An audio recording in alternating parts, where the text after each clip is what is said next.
Hello viewers! On today's news, there's a spate of new attacks on American troops in the Middle East this week. Is threatening to further entangle the United States in a new regional war? Even as the Biden administration tries to prevent the conflict between Israel and Hamas from escalating. U.S. forces in multiple locations across Iraq and Syria came under attack by aerial drones targeting their positions on Tuesday and Wednesday. According to Pentagon spokesperson Brig. Gen. Patrick Ryder, one American contractor died of a cardiac episode. While seeking shelter from the attacks, other troops sustained minor injuries. Meanwhile, a U.S. Navy destroyer in the northern Red Sea on Thursday intercepted several missiles and drones launched from Yemen that were deemed a potential threat, Ryder said. No injuries or damage occurred during the episode.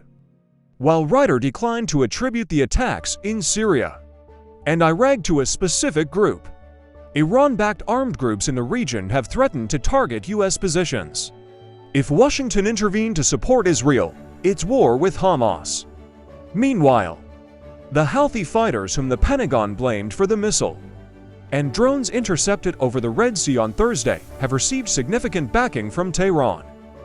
Taken together, the episodes add a dangerous new element to the fighting in Gaza and deepen fears that Iran might foment violence in other parts of the Middle East, expanding the war in Israel and drawing in other countries.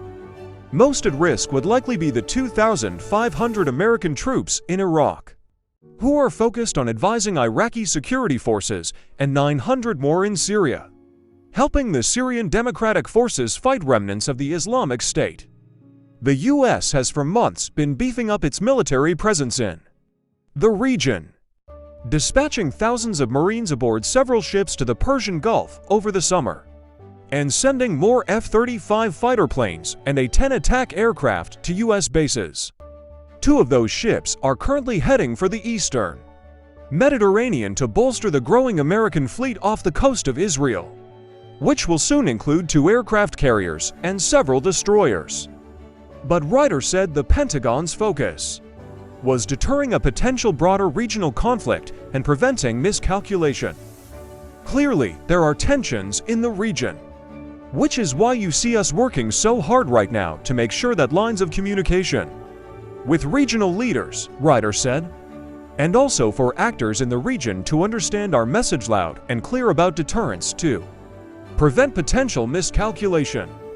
While Ryder said the Pentagon did not have any information suggesting a direct connection between the uptick in activity in the region and the October 7th Hamas militant attacks on Israel, the United States will take all necessary actions to defend U.S. and coalition forces. The attacks began on Tuesday, when U.S. forces at Al-Assad Air Base in western Iraq engaged to uncrewed aerial systems, targeting its positions, destroying one and damaging a second, Ryder said. The attacks resulted in minor injuries. That same day, U.S. forces in northern Iraq also engaged and destroyed a drone, with no injuries reported. The next morning, Wednesday, U.S. troops at Al 10th Garrison in southern Syria also came under attack. The forces engaged one unmanned aerial vehicle, or UAV, while a second impacted, resulting in minor injuries, Ryder said. In a separate episode, U.S. forces in northeastern Syria also came under drone attack, according to a U.S. official, who was granted anonymity to speak ahead of an announcement. That same morning, a U.S. civilian contractor suffered a cardiac episode and died while sheltering in place after a false alarm at Al-Assad, Ryder said. He declined to confirm reports of a third series of attacks on Thursday at Al-Assad. Ryder also declined to say whether the drones and missiles in the Red Sea were targeting the destroyer Carney, noting only that they were launched from Yemen, heading north along the Red Sea, potentially towards targets in Israel. The drones and missiles were intercepted over water. Thanks for watching and please subscribe.